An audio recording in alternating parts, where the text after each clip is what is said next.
you know. You didn't exceed the number that I had when I did the Joe Halsmer talk. This is Patrick Halsmer over here, because I think Patrick brought in everybody from all across the Midwest. But this is good. Okay, how many people do we have that are aviation aficionados? People are interested in aviation. Okay, yep. Go ahead, John. You can raise your hand, John Norberg, okay, in front here. So again, this means that you guys know a lot of these sort of things with that. And what we're going to do is there's a lot of information that I was able to put together. In fact, I went through and tried to find about everything I could about Cap Airts, and it amounted to a fair amount of information with that. And he had a very interesting life, and maybe we'll talk about some things that perhaps even those of you who are related to him don't know. Okay. All right, but first thing we're going to do is we're going to start with the show and tell. So did anybody bring any show and tell items in for today? Okay. There's got some back there. Now you may need to bring it up this way for me. Why don't you do that? What'd you bring us? Well, earlier this year, we found in an estate this poster on a wall in the basement of a house. It's 1974. It's one of the rally for the old Tippecanoe, which was a reenactment of the 1840 when William Henry Harrison was here campaigning for his presidential. It originally started in 72. It only ran for 5 years. A lot of it was due to the lack of interest after 5 years, bad weather. But the 5 years it was in going, it was very, very successful. They had the very first year was in 73, and they had the chief of the Eastern Miami Indians visited Battleground, and his name was Montezuma, and his English name was Bill Hale. And so it was quite the thing. They even in 74, they tried to get President Nixon to come, and he wouldn't come. But we did get the lieutenant governor came, and several other dignitaries over the years came. So it was quite interesting. And it was originally started by William Ball, who was in 1960, was the first TSHA president. Kelly told me this. And I've spent a lot of time on newspapers.com, and I found out a huge amount of information about him and all of his businesses. He also was responsible for the starting of Feast, from I understand. Very active with the Better Business Bureau, very, very active gentleman in the community. So besides just this, the idea, most of us have grown up with this, we've listened to this, but when you get somebody out of the state, it just blows my mind. My son brought home a friend when he was stationed at Fort Knox for a weekend. One of the places we took him was out there. He was just totally blown away, besides that at Purdue, to know that the Battleground, Prophets Rock, all these things really, the Erie Canal source. So people outside of the state and outside of the community really get overexcited about this when they see this stuff. And we grow up with it, and it's just so cool. But you still continue to learn. I mean, I'm constantly learning and gone back over this stuff. So we just thought this was kind of cool, even though it lasted for 5 years. I didn't even know it existed at that time. And I was around, but I was raising children, so I never got a chance to go out to do that. But I've been out to the Battleground multiple times, but I never realized. And during the time of this, they said that in 74, they had over 8,000 people in those 2 days events, which I was there. were you? And you can tell me about I'm that old. Yeah, and then you can clue me in on it. But they were saying that it was estimated during the time of the 1840s that they were estimating over 30,000 people came to the rally with all the different things, which it's hard to believe that many people out there. But I suppose if it's just wide open spaces, it probably wouldn't have been that big of an issue versus the railroads and all the different the houses and homes and the community itself. So I just thought this was just really cool. And Pam was so excited when she found it to bring it in. It was $1.50 to get in. Can you imagine that? And for kids under 12, I think it was 50 cents, and under 5 was free. So, I mean, that was pretty cool. And they considered it a fairly good success as far as fundraisers, if I'm correct. And at that time, it was a separate entity. It wasn't with TSHA. It was owned. It was its own entity for several years, and then eventually it was absorbed through TSH. This is what Kelly told me. Yeah. Okay. In the early 90s. 90s. Okay, she didn't go into the specifics, but she just told me that that's what it was. So in 66 and then in 76 and then 77, they decided they were no longer going to have it due to poor turnout. And seems like every May, as usual, we had lots of bad weather. So eventually it only lasted for 5 years. So it would have been really kind of cool to have seen that. But I've been out there and I think we've all had an opportunity to go out there. So we just thought this was just a really cool find when it was stapled on a wall in the basement of a house. And so, yeah, so we were able to get it down, and I took it, I went and had it professionally archived so we can keep it. So, and I got a little bit of story here on the back of 74 that we posted it too. So I just thought that was just kind of cool. So I wanted That's to neat. share that with everybody. So Very good. Well, thanks I'll for take bringing any that. information anybody's got to say. I'll take your information. So I'll turn it over to our friend here. We used to work together years ago. Is that right? Oh, my goodness. My name is Levon. My father was. Why don't you come over here to our speaker over here a little bit? My name is Levon, and my father was Richard Harrington. He was in the Civil Air Patrol. And I have a photograph here. I know many of the people in there, but I don't know a lot of them. I'd like to share it with you. Maybe you know someone. And I'm not sure if Cap Aretz is in here or not, but I know he flew in and out of Halsmer's Airport. He flew in and out of where Cap was.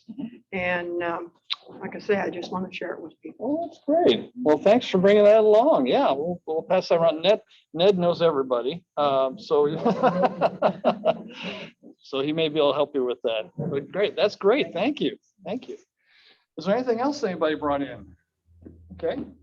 Well, good. Well, we always say our motto here is that you will learn something that you didn't know when you came in. You will learn something by the time you leave. So happy to do so. But Mary brings up a really interesting point, which is we don't think in Tippecanoe County, if we've been here for a while, it's really being anything, kind of special as far as history. And yet there are so many things that juxtaposition geographically, historically, to actually create a tremendous amount of history here in our county, which we're very proud of. But let's talk about one of them today, and that is Lawrence Ignatius Cap Aretz. Now, I'm going to call him Lawrence because that's what he was. And we all know him by Cap. But this is a photo courtesy of Brian Thiem of the family. He was born October 9th, 1892, in the what was then and still is really a small little hamlet close to Minneapolis, Minnesota, in Hennepin County. And a rather large family. His father was Anton Aretz. He was born in Alsace, France, or Alsace, France. His mother is Carolyn Maria Meritz, and she has lineage that goes back into Bavaria. But she was born in Hennepin County itself, Minnesota. And together they had quite the family. There are all the kids, at least the ones that I could track down in the census and the information with that. I did have some information also from Carol Aretz, who had some information, Aretz Thiem, who had some information on that. But Lawrence was the seventh child, and he was the first male child. Unfortunately, Catherine and Eleanor both died in 1896, ages 11 and 13. And again, remember, during this period of time, the late 1800s, medicine in the United States was lagging far behind what was in Europe. We didn't have anything that resembled antibiotics. We didn't have a lot of treatments they had. In fact, we were not that far from bloodletting, to be honest with you. So they did die. Unfortunately, it sounds like it may have been from a common disease in the area. Matthew died at the age of 18 in 1915. And then Minnie died prematurely at the age of 37 in 1924. So this is something that Lawrence would have grown up with as far as loss within the family. And something, again, life was a little bit hard back in the late 1800s, early 1900s. And we sometimes take that for granted, but really this sort of thing was not unusual in large families where you did lose children early on. Well, the flying bug was something that Lawrence probably caught back in 1912. He was visiting a fair that was in the Chicago area. It was not the Chicago World's Fair, it was just a fair in the Chicago area. And he saw a Curtiss Model D pusher. And the pusher comes from the term because, of course, the propeller on the back of the plane that pushes it forward. And at that time, the Army Signal Corps was doing a little bit of recruiting, and they were using the 1911 version of the pushers to fly around to different fairs to kind of drum up interest. They were doing stunts. And as you can imagine, this sort of contraption here It's made of spruce spars, a little bit of ash wood to kind of support the engine mount, a lot of doped linen held by taut cables. They didn't do a lot of stunting in these planes, okay? In fact, just going up in one might be considered a stunt, really, just to get up safely and come back down, because you can tell that they are not equipped to actually do barrel rolls or loops. But he actually saw this airplane there was actually two of them being demonstrated. And this is probably what got him the bug on that summer day back in 1912. Well, he had to go to work. He had to earn a living, and he actually did pretty well. He worked for selling Cadillacs in Minneapolis during his early 20s. And then, according to Carol Thiem's written account of Cap Earhart's life, he had stated that I was a pretty fair salesman. Okay, well, judging from his 6-foot+ stature and his good Clark Gable looks, I'm not surprised that he was. But the Great War was looming. We knew that at the time. And in 1917, Lawrence enlisted in the Army. Well, like all new recruits, and this is Lawrence shown in his basically, this is an Army infantry uniform, Army Corps infantry uniform. All new recruits had to go to basic training. I believe that his basic training was conducted in Battle Creek, Michigan, where he was there for 8 weeks. And like thousands of other new recruits who especially came in at the beginning of World War I, they all wanted to fly. It seemed like everybody wanted to fly because, again, think about where we were. Really, in 1917, we were only 14 years after the Wrights had just made their maiden flight. And so what the United States, unfortunately, even though it saw the war coming, if you will, was very poorly prepared to train pilots. In fact, at the onset of the war in 1917, there were only 3 airfields that were functioning in the United States, of which 2 of the 3 were in very poor condition. So it took quite a bit of time to actually get things worked up as far as infrastructure in the United States. In the meantime, what they did is people like Eddie Rickenbacker actually got his training in the French aerodromes across the ocean. So a lot of the training that occurred with American Expeditionary Force pilots, of which there were fairly few number, was actually done over in Europe, not in the United States. So in fact, by the time the end of World War I, the United States had trained, or at least partially trained, about 11,000 aviators, of which only 1,000 or less actually saw enemy combat. After basic training, Lawrence may have been assigned to a National Guard unit. In fact, he probably was assigned to a National Guard unit prior to getting his chance to go to the 203rd Aero Squadron, which was the instructional squadron located at Chanute Field over in Rantoul, Illinois, just across the border here. That 203rd Aero Squadron wasn't even formed until July 1918. Again, Lawrence actually entered the service in December of 1917. So he would have completed basic training, probably been in the infantry until that period of time where he was able to get into 203rd Aero Squadron over at Chanute Field.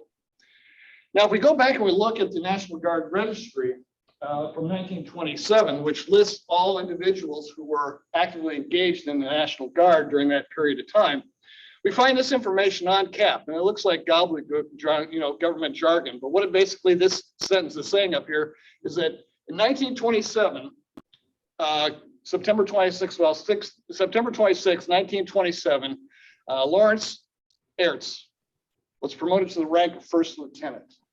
Okay, and that's basically as 1927 when this register was produced. That was his current rank according to the Army. Well, let's go back a little bit before that and look and see what else it says about him.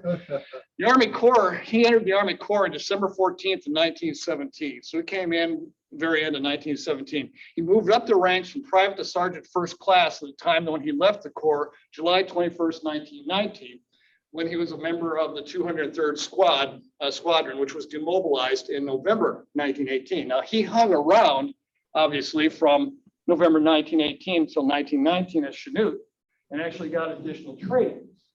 But the training he had was actually not all flight training. He was commissioned as an officer, as we'll see later, in 1921. But let's go up here. Here's Lawrence, probably late 1918 or early 1919, because he's got staff sergeant stripes on his sleeve. Now, as a non-commissioned officer, that means he was not an Army pilot. He was actually an observer, what would be classified as an observer, who rode in the second seat behind the pilot itself. And so in his training at Chanute, he would have learned about aircraft maintenance, flight theory along the ground school, and some training that actually had airtime in it. So he was going through a training process in the Army at that particular period of time.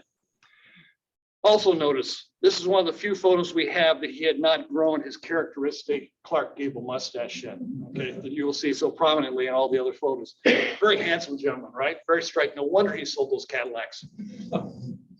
Well, this little piece of information came out, and I believe this is probably out of the Civil Aeronautics registry with that. It records his first solo flight was at Chanute Field in Illinois in 1919 in a JN-4D. A JN stands for Jenny, model 4D. And this was the standard trainer that you see right here. This one's painted up a lot more than they were as trainers. But this Jenny was kind of the standard one that Curtiss Aeronautics for aviation was pumping out by the hundreds. And these things would actually arrive in crates. The pilots and the ground people would have to actually assemble themselves on site. Kind of like a giant do-it-yourself kit that they would have to wire together and then hopefully make it fly. But you have a lot invested when you're putting your own plane together, aren't you? Okay, to make sure it's done right. So these Jennies were everywhere in the United States being used in training programs with that. And so he soloed in one of these back in 1919. As a member of the 203rd Aero Squadron, and this is their patch, after World War I, the Great War, the U.S. demobilized almost all the aero squadrons. They pretty much said, we're done with the war. We're basically shut down these aero squadrons all across the United States, which probably was not very forward thinking because, as you know, we did have another war come up in about another couple decades after that. But with the U.S. government selling crates of these surplus Jenny airplanes still in the boxes, all for pennies on the dollar, and seeing what was going on with the shutting down of the squadrons, members who are members of the Army Corps Air Service divisions started looking for other opportunities because they didn't see really as much of a future perhaps in the Army or the National Guard for flight.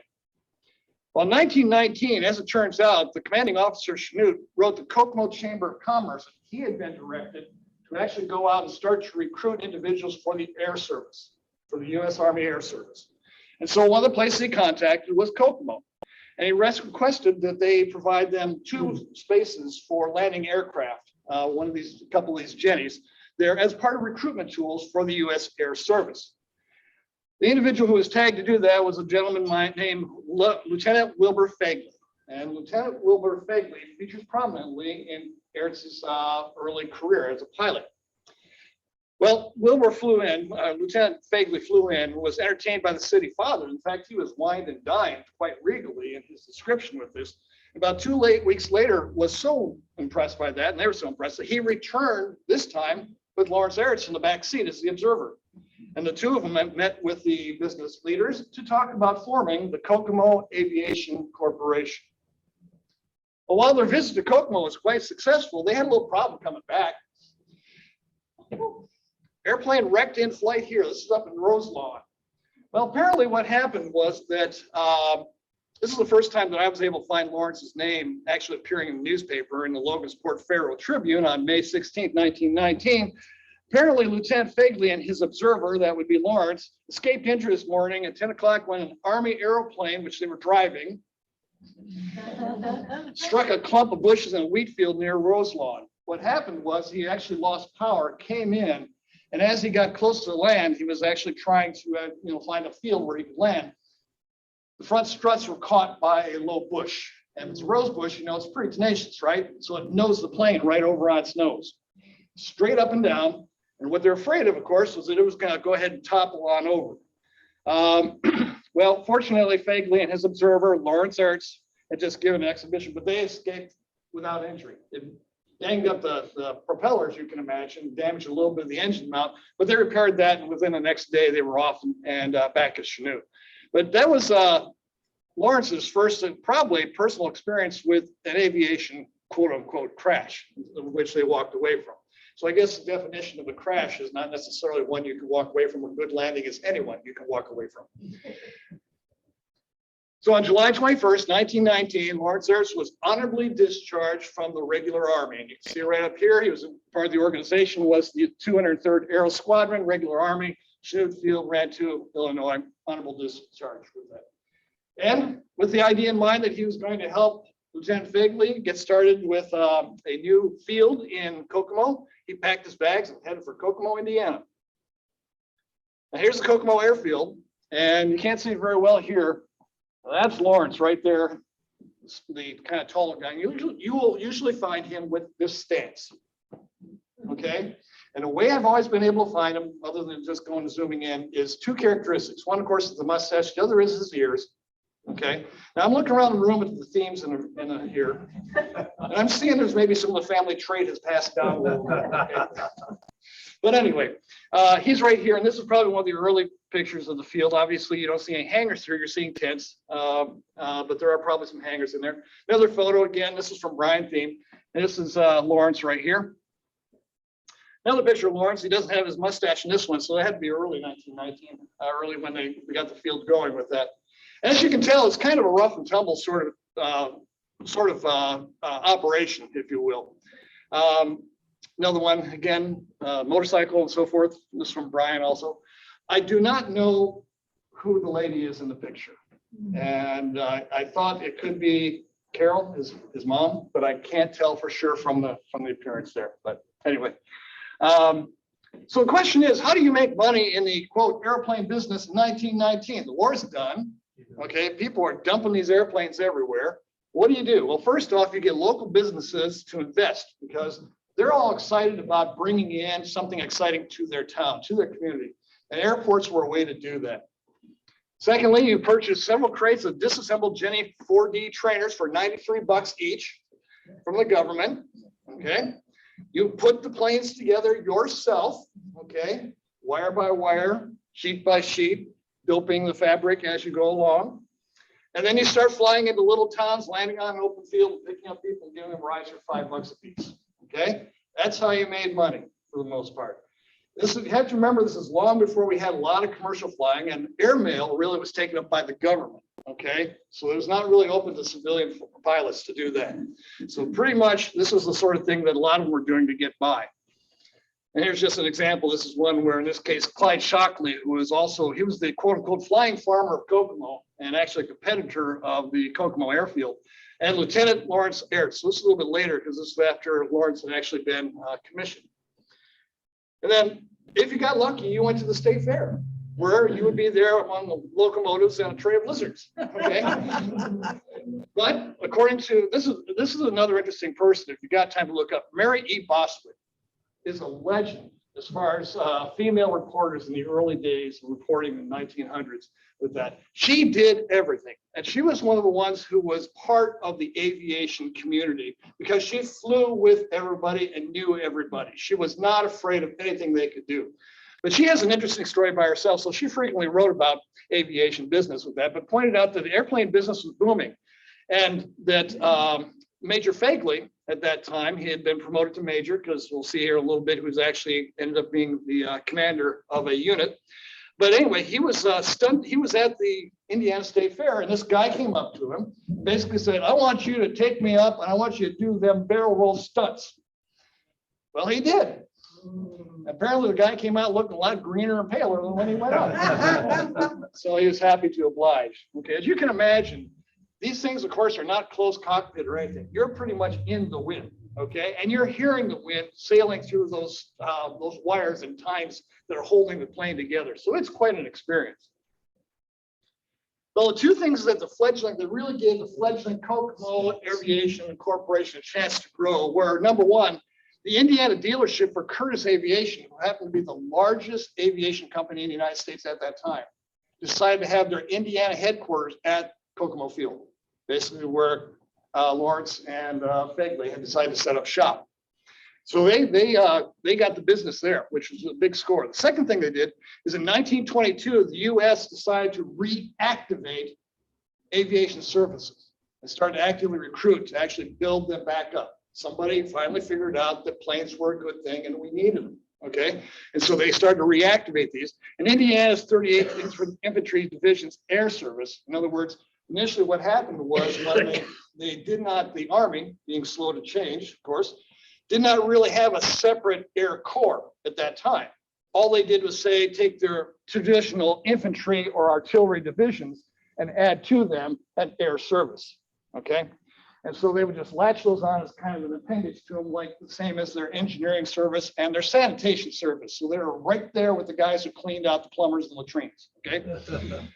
All right, so this is just a flyer of the Curtis, Indiana company, Kokomo, Indiana. And again, Lieutenant Fagley was the general manager who ran this operation.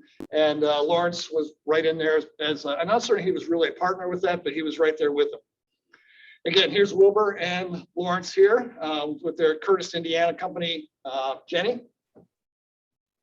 And then as we said, the 38th Division of the National Guard, which is called the Cyclone Division. I'll tell you in a minute why it's called that. This is a picture of Aretz a little bit later, later on, but it shows the symbol from the air service of the 38th Infantry Division right here. You see, essentially it's the Indiana National Guard with the state of Indiana, the shield from the 38th Infantry Division and the wings attached to that. That was their official number.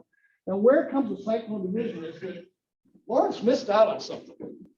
If he had stayed in the 38th Infantry Division when he got out of boot camp, he would have been shipped down south.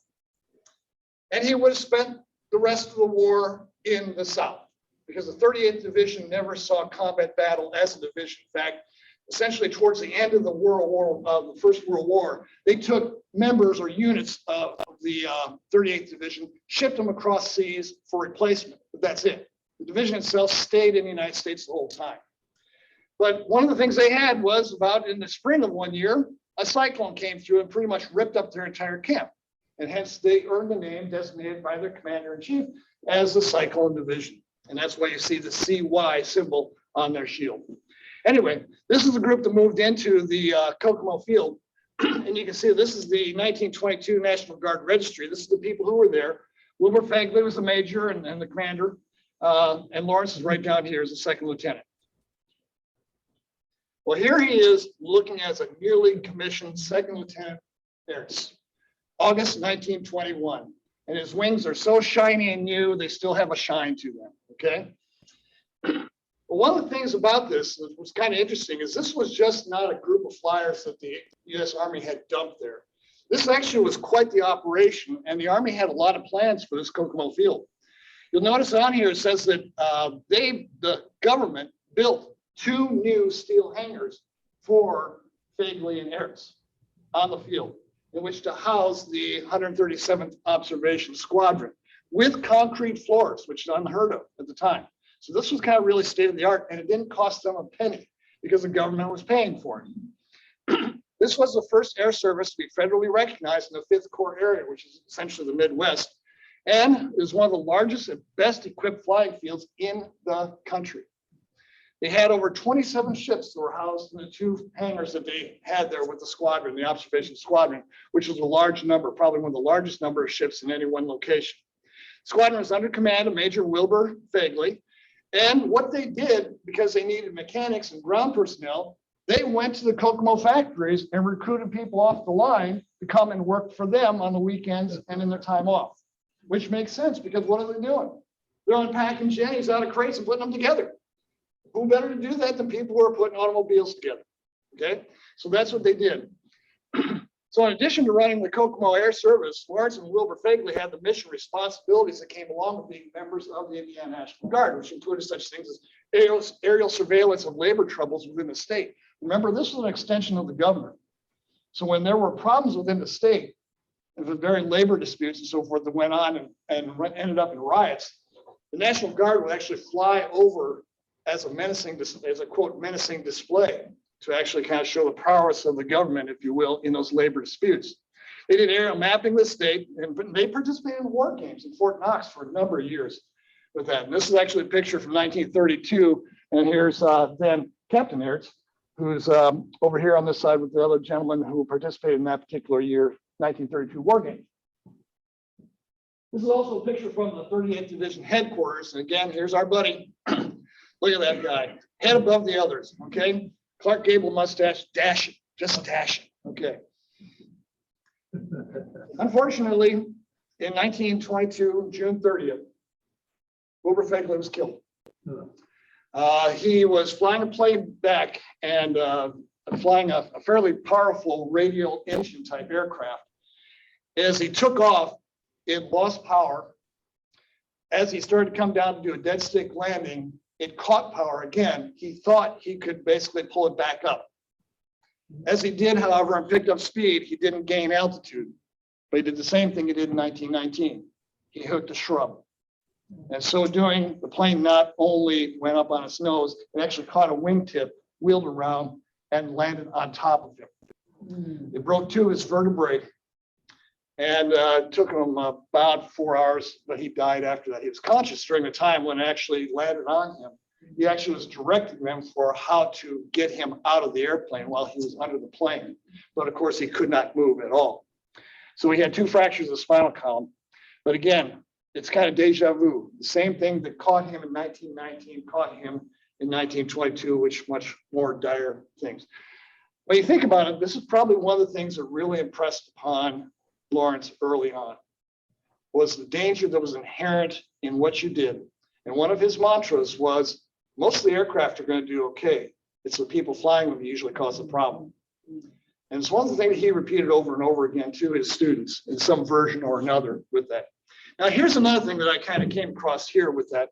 Under Fagley's article here, it talks about that Fagley is survived by a widow and his mother, Mrs. G.W. Fagley of St. Paul, Minnesota, Hennepin County, about 8 miles from St. Bonifacius. Meaning, I kind of wonder if the two knew each other before they got in. And that's why he ended up at the 203rd, where Fagley was stationed. I don't know, possibility, but another thread to kind of pull on this little story. Anyway, despite the tragedy in 1922, it was a momentous year for the young Lieutenant Lawrence Aretz. October 11th, 1922, he married Miss Florence Leveroux. Okay, and of course they left immediately afterwards on aerial honeymoon, because that's what you did. Okay. Now, and I'm taken to be told that Florence went by Flossie. That's kind of a nickname. And I think this is an interesting picture because one of 2 things is happening. She either has her flight pants on here, or she's pregnant, and I don't know which. Okay, but early on, they had children. Here's the 2 of them, and note the difference in sizes. Okay, granted that Cap is over 6 foot slightly, but she looks like a petite little thing, doesn't she? Okay, all right. And there's the 2 of them again together with that. Great picture, great picture. Now, being the wife of an aviator was not without its risks. Wife of aviator in a runaway ship, but not injured. Uh-oh. Well, what happened here? Well, according to Florence, or Flossie, if you want a thrill of your life, try to control a runaway airplane under full throttle when you know nothing about it. Apparently what happened is an Army flyer came into the field, and because the field had been partially plowed for beams, he got mired down in the muck. And what happened was he stalled, the engine stalled itself, and he wasn't able to start it because, of course, there was no electric starter motors on this. You had to go out and hand prop the thing itself with somebody on the inside to hold the brakes and also run the switch, basically the kill switch, make sure it was up and going, and the throttle control. Well, there wasn't anybody around except Florence, of which she knew nothing about planes, but okay. She gets in the cockpit. And the problem is, remember why he got the plane stuck? He was going along and he just ran into the soft muck, and he said, well, what would you do if you started to sink into muck? What would you do with the throttle? Exactly, to the wall with the throttle, right? And then that wasn't working, so you just hit the kill switch and the engine shut off. Still at full throttle.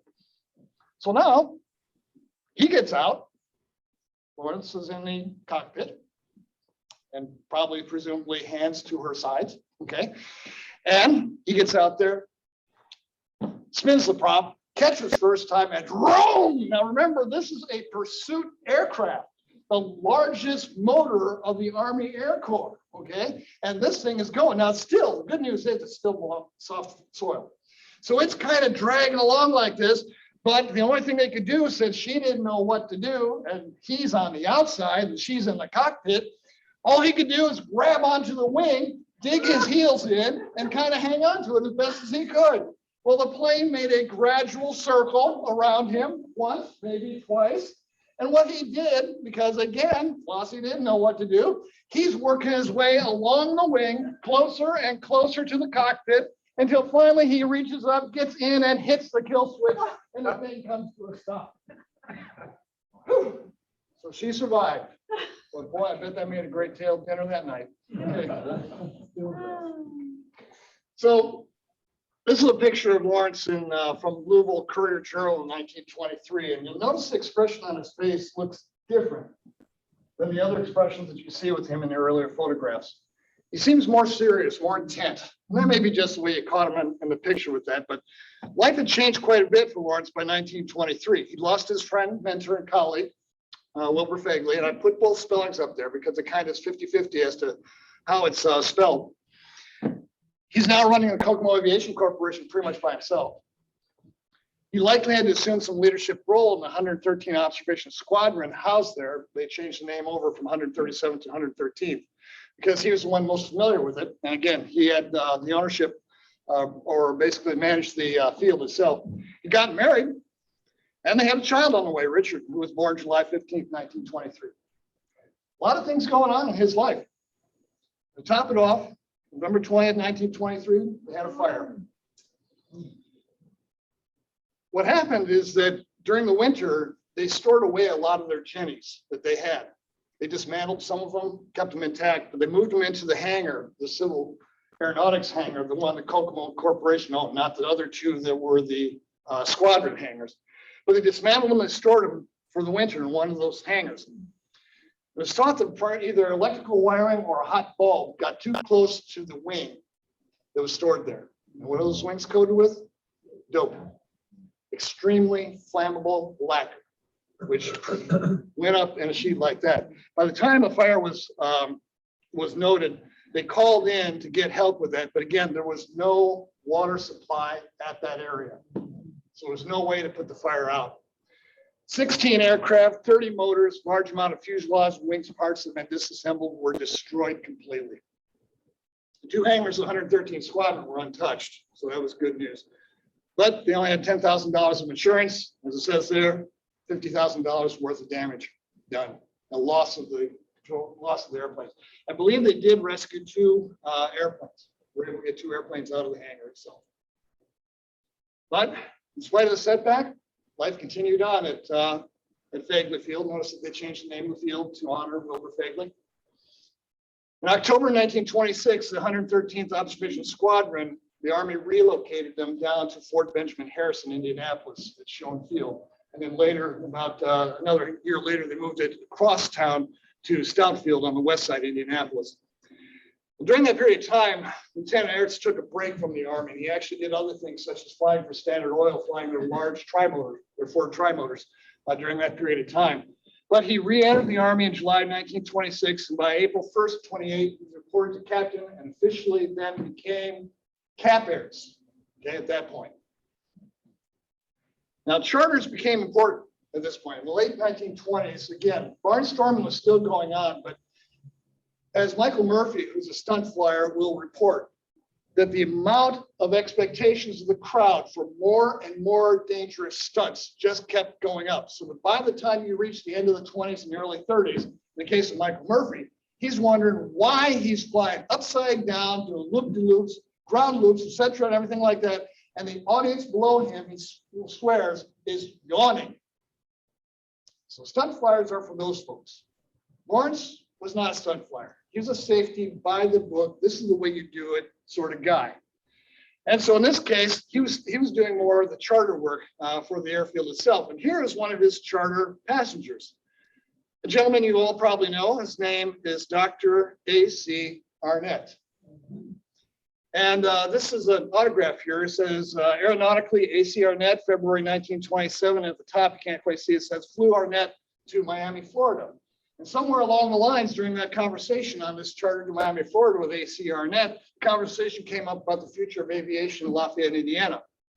At this particular time, this was 1927, Arnett was pushing to get an airfield at Lafayette because, like many other cities, he saw this as a way of bringing people into the community. And he is also a businessman. He's one of our foremost businessmen in Lafayette. And so he was pushing to have this done. Again, that's Aretz is on the right and Arnett is on the left up here next to the wing. So it took three people to do it. Charlie Schaumburg, some of you know, we've done a talk on, I did a talk on Charlie about 2 years ago, a mechanical genius who ran the automobile dealership downtown Lafayette and also owned the land on which the field would be established. A.C. Arnett, who was the financier, and then Captain L.I. Aretz, who was going to be the airport manager. The three of them came together and Schaumburg Field was born. Schaumburg Airport opened in May of 1928. Just for your reference as to where it's located, this is Teal Road, now 52, of course. Jefferson High School is right across here. The Tippecanoe County Fairgrounds is over here, and this is part of the old Lafayette Life building is over here. So this corner, 18th Street, that's where Schaumburg Field was, the old plowed field. So essentially what he did is he planted oats, he planted grass, and they turned out a very nice field. He also put up a hut of three hangars, and they acquired 4 Waco airplanes. Now at the time, the Waco airplanes, which were offspring of the Weaver Aircraft Company, were some of the best planes in the world. Widely distributed, very robust, really reliable. So when A.C. Arnett funded this, along with other business members in the community, these are the planes that they got. They got 4 of them with the idea these would be used for charters and for training. Schaumburg, who, remember, if you know anything about Charlie Schaumburg, he was a tremendous promoter, not only of his own businesses, but also of his airport. And so working with Cap Aretz, who had connections in the aviation industry, they teamed up to bring in big names for air shows that they held at the Schaumburg Airport. Their first show was in 1929 at 35 aircraft. Now think about that. That's a lot of aircraft in one place. They had a parachutist. You mean jumping out of a perfectly good airplane? Yes, parachutists and stunt flyers. Freddie Lund, who was one of the world famous acrobatists at the time, very well known. He was there. H. Weir Cook, who of course Indianapolis International Airport is named after, World War I veteran. He came there and stunted. Captain Stout, from whom Stout Field Military Base in Indianapolis was named, was there. And then Matilda Turnipseed, 104 years old, was going to take her first ride at 5 p.m. on the program for this day. Well, here's how that went. Matilda, escorted by Aretz, makes her way out to the airplane. With a lot of trepidation, she looks up and down at this thing, kind of looks at Cap. He gives her a nod. He and another ground member help her up to the plane, get her in. And then the mechanic says, there's a problem with the wing over here. So Cap goes around like this. Suddenly, they hear something. The motor, the prop had been just going a little bit, but they're changing the pitch.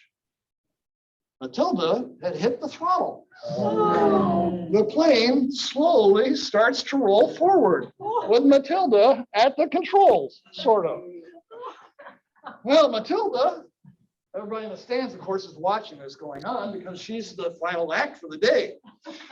The plane makes a gyration, turns towards the stand and starts going towards the stand. Of course, everybody scatters, but then it turns away at the last minute, rumbles out onto the field, and Cap is thinking, okay, good. Looks like she's just going to stay there. She's going to, and suddenly the plane starts to rumble down the airfield. It bounces 3 or 4 times and slowly claws its way into the air with Matilda at the controls. Well, Matilda puts on one of the most interesting aerobatic demonstrations to be taught for a 104-year-old, coming by and doing a barrel roll, doing a loop, and diving on the almost empty bleachers of the crowd. Finally coming down, one wing this way, one wing that way, getting lower and lower to the ground until finally she hits with one wheel, bounces back up, hits with the other, bounces back up, and comes to a halt 15 feet in front of the stands. Everybody rushes up, gets Matilda out. She's looking around at everybody, gets down, wanders off, and takes off her wig. Oh. Dick Young, aerobatic flying by Dick Young. dressed up as Matilda, turnip seed. Now, as you can imagine from the crowd, there was a mixture of response to this. Most people thought it was funny, and a few people were hopping mad. So anyway, that's the story of Matilda Turnip Seed. Okay, well, life goes on. Here's the Aretz family circa 1933, and we have again both Flossie and Cap in the back there proudly with their kids. Richard is 10 at this time, Donald 4, Carol 6, and Rosemary about 8 years old. Now, Cap was known because he was he was so well known as an instructor, a very capable instructor. As we said, pretty much by the book instructor. But again, he had thought about things and he'd experienced things in his own aviation career early on to impart that philosophy onto his students. But he taught interesting people. He taught Joseph Campbell Fowler, who was the grandson of Moses Fowler, who at the time he was taking the lessons was living over in Fowler House. Okay. He taught A.C. Arnett. A.C. Arnett was one of his first pupils. And the thing about A.C. Arnett is he would pay cash on the barrelhead for everything he did, versus most of the other students who would have to cobble together money over a period of time and then buy a few hours. No, A.C. Arnett, 5, 10, 25, 30 bucks, whatever was needed, he did because well, he was A.C. Arnett. And his son, Dick Arnett, was also a pilot. And then Alberta Clark, who was a female Journal Courier reporter, who ran a series of news articles describing her flight lessons with Cap Aretz. If you want to read about engine experience from the student's perspective, she has a whole listing in the Journal Courier back in 1920s. In October 1920, a lanky, self-described Irish kid started hanging around the airport, doing odd jobs and commonly getting enough money so he could take his lessons from Cap, which he did, and he sold in March of 1929. His name was Michael C. Murphy. And the bond formed between Cap and Mike lasted the entire life of both of them. Mike was one of the best stick and rudder pilots Cap had ever trained. He was intuitive, he knew what he was doing, he could make the airplanes do themselves, things that nobody else could seem to do.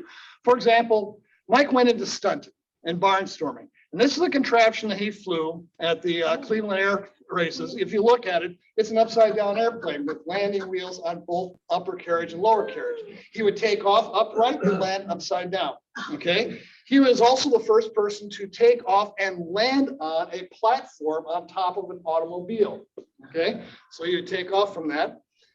And he was a winner of the Freddie Lung Trophy for aerobatics 3 times. That's something that's never was repeated with that. So Mike Murphy was quite the stunt pilot. Again, in contrast to Cap, who was not so much stunts, but really let's do it right and fly it the right way. So what do 3 guys sitting around an airport do when they're bored? Well, according to the Journal Courier, bored local aviators discovered a new thrill at Schaumburg Airport. Russell Stair, remember that last name, Stair, Mulberry, Mike Murphy, formerly Lafayette, who's at Kokomo at that point, and Cap Aretz, all season pilots were twiddling their thumbs at the airport when Stair dared Murphy to a parachute drop. Now, we're not talking about dropping a parachute. We're talking about a jump, okay? Well, Murphy took Stair up, and I had to read the sentence a couple of times because it didn't make sense.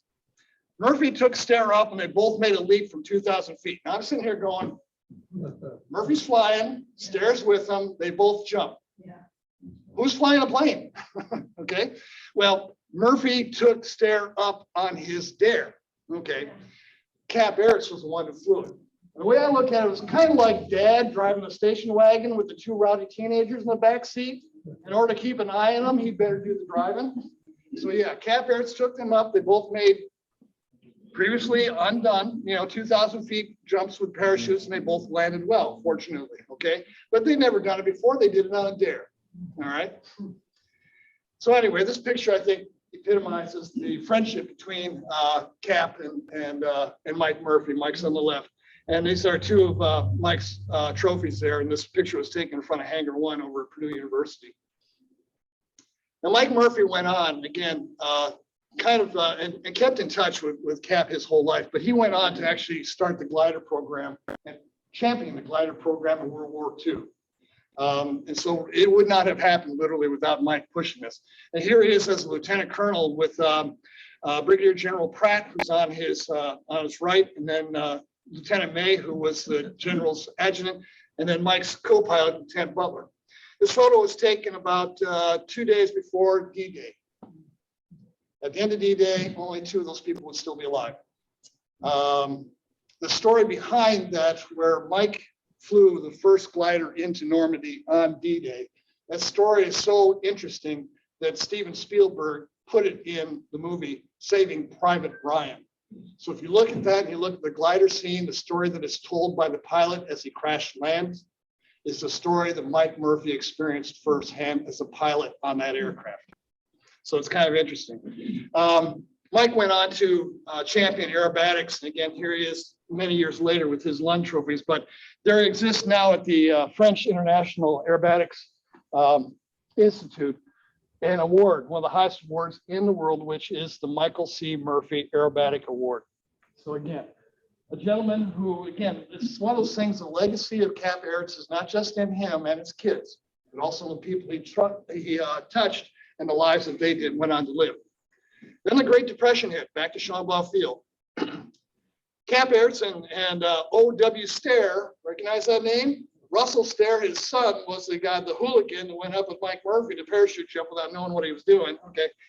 They said that they told the city council unless financial money came from the county, the airport was going to shut down. And true enough, Schaumburg Field was started with an investment of $15,000. The first 2 years paid its way, but by 1930, flying had really, the call for flying service had dropped off with the Great Depression. In 1933, Schaumburg announced he was going to close the field and put the farm back into farming.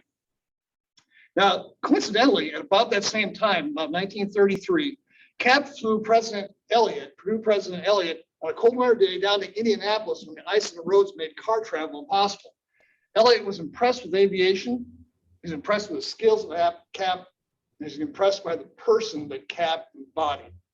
So doing, in 1934, when Schaumburg Field closed, Cap established a flying service based at Purdue University as a fixed base operator, a leasee, running out of the airport.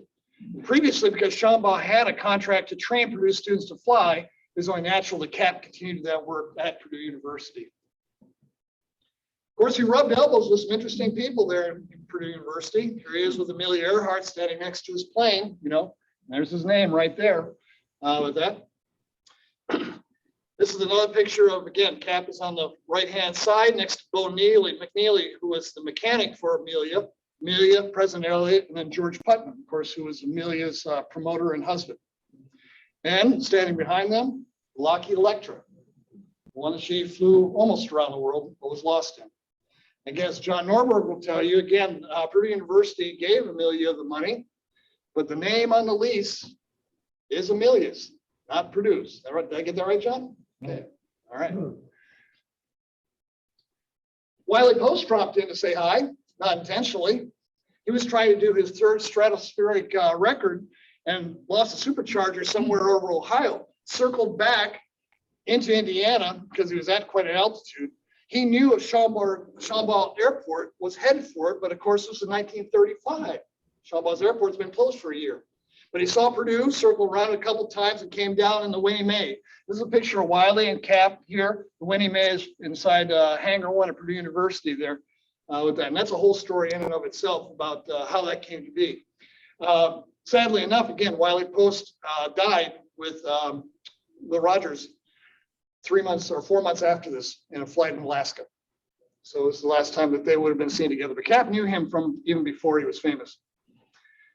In 1939, something momentous happened at Purdue University. Cap was thrust again into the spotlight.